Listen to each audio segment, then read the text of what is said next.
Jadi kewenangan pengadilan itu mengikuti wilayah hukum ya, di mana pengadilan itu berada. Kalau dia tingkat pengadilan negeri itu kan sama dengan tingkat kabupaten kota ya, masih ingat ya? Nah itu berarti wilayah hukumnya mengikuti kabupaten atau kota madya di mana pengadilan agama itu berada. Contoh, misalnya contohnya gimana?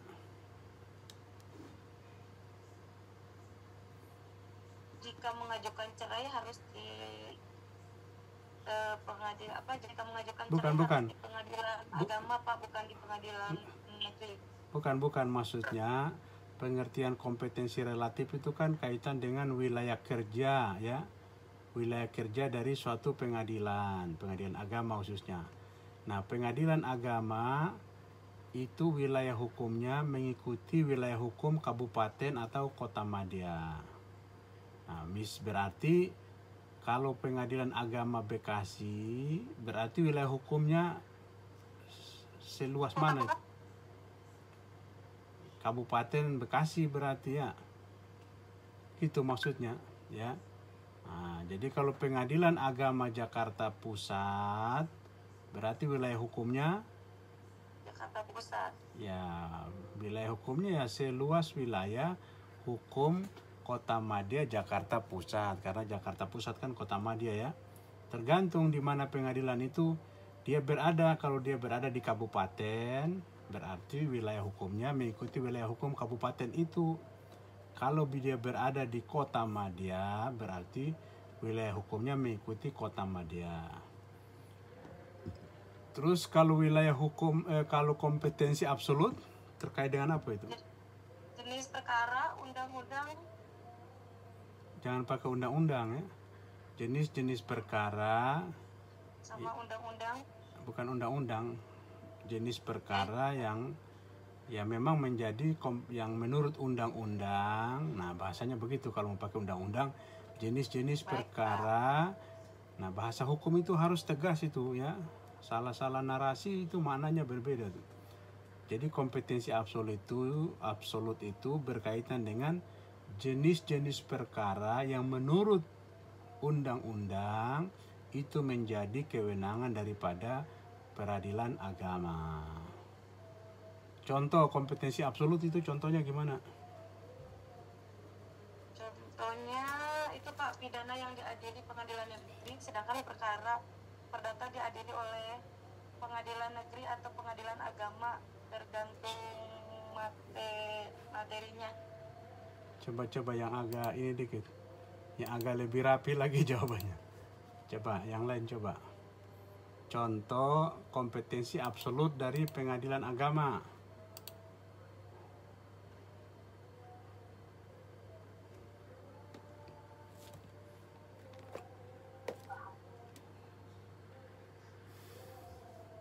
Kan tadi udah saya bilang kompetensi absolut itu kompetensi yang berkaitan dengan jenis-jenis perkara yang menurut undang-undang peradilan agama khususnya itu menjadi kewenangan atau kompetensi daripada peradilan agama. Contohnya apa? Contoh jenis perkara yang menjadi kompetensi pengadilan agama itu apa? Perkara perkawinan gitu Pak. Terus perkara kewarisan, perkara wasiat atau hibah. Ini Mbak siapa yang jawab nih? Cucu Pak. Sama perkara wakaf atau perkara perbuatan hukum. Jadi gini ya, coba biasakan jawab itu, kita ini kan hukum ya. Hukum itu harus apa? Harus jelas. Nah, perkara kewarisan, ya kewarisan itu apa? Kewarisan banyak, orang Islam kah, orang Kristen kah, orang Hindu kah? Ngerti maksudnya ya? Perkara misalnya perkara kewarisan bagi itu Pak yang sengketa warisan, pembagian harta warisan. Contohnya yang berkaitan dengan pembagian harta setelah orang meninggal dunia. Bukan begitu. Belum jelas itu. Harus jelas itunya. Kan kita bicara pengadilan agama kan. Pengadilan agama itu kan istilah lain pengadilannya orang Islam. Nah, bahasanya gimana? Yang benar yang gimana?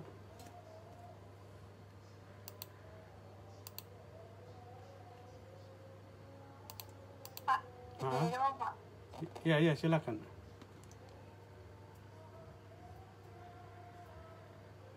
Kompetisi absolut peradilan agama yang menyelesaikan perkara di tingkat pertama khusus untuk yang beragama Islam, Pak. Iya, khusus yang beragama. Atau Itu belum jelas juga itu. Khusus beragama Islam itu orang Islam itu banyak perkaranya, pidana juga berperkara. Coba yang agak lebih spesifik ya. Yang kira-kira pas itu jawabnya itu.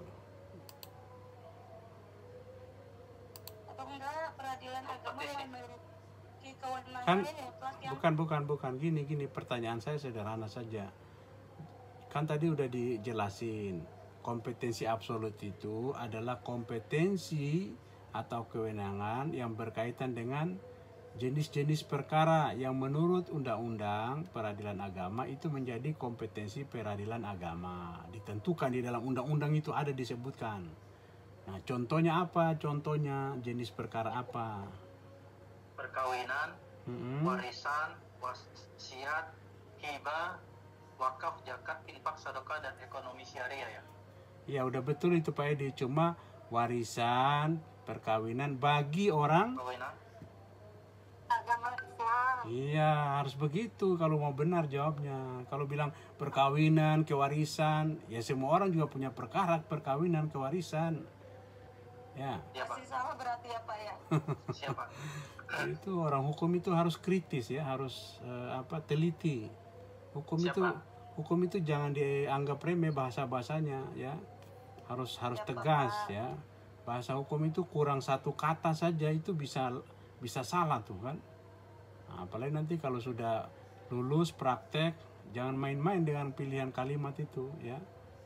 Nah, jadi contoh ya, perkara perceraian bagi orang yang beragama Islam. Nah itu jawabannya begitu. Kalau contoh perkara perceraian, kewarisan, kalau begitu aja salah itu.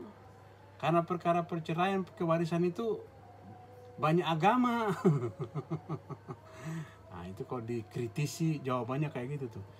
Yang namanya orang cerai, orang bagi waris, bukan orang Islam saja. Non-Islam juga ada cerai sama waris itu. Nah, jadi kalimatnya harus dilengkapi. Contoh perkara perceraian dan kewarisan bagi orang-orang yang beragama Islam. Nah itu tuh baru benar tuh ya. Ini saya mencoba membiasakan kita harus bisa menggunakan narasi hukum dengan benar ya. Karena bahasa hukum itu kurang kata, itu salah jadinya, salah itu. Hukum itu nggak bisa nggak bisa dia harus tegas, harus jelas ya. Nah, makanya nanti kalau praktek mengajukan gugatan ada namanya, kalau di gugatan itu namanya eksepsi, tangkisan. Eksepsi itu antara lain berkaitan dengan apa? Tidak jelas. Nah, tidak jelas, tidak lengkap. Nah, misalnya menggugat orang ya, alamatnya Jalan Boulevard Raya Kota Bekasi. Jalan Boulevard Raya Kota Bekasi itu banyak rumah di situ. Ya, itu nomor 1 sampai 100 di Jalan Boulevard itu. Yang mana nomornya? Itu harus jelas. Jalan Boulevard Raya nomor 5 Kota Bekasi RT misalnya, itu lebih tegas loh. Kalau hanya bilang Jalan Boulevard Raya Kota Bekasi, kira-kira kantor pos sampai nggak itu ya? Pak Edi, kantor pos sampai nggak? Ini juga masih sertakan alamat yang jelas juga Pak ya? Kenapa? Masih sertakan alamat yang jelas juga ya? Untuk apa ya? Kalau gugat harus alamat jelas. Kalau nggak jelas nanti kantor. Domisili kan ya? Iya domisili. Kalau gugat ya domisili harus jelas, dipanggil, nomor rumahnya jelas, RT RW-nya ya.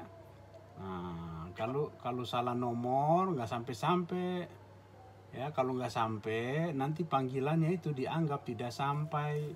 Kalau tidak sampai nanti habis biaya Pak Edi. Kalau gugat orang biayanya habis untuk manggil nggak datang, taunya alamatnya salah.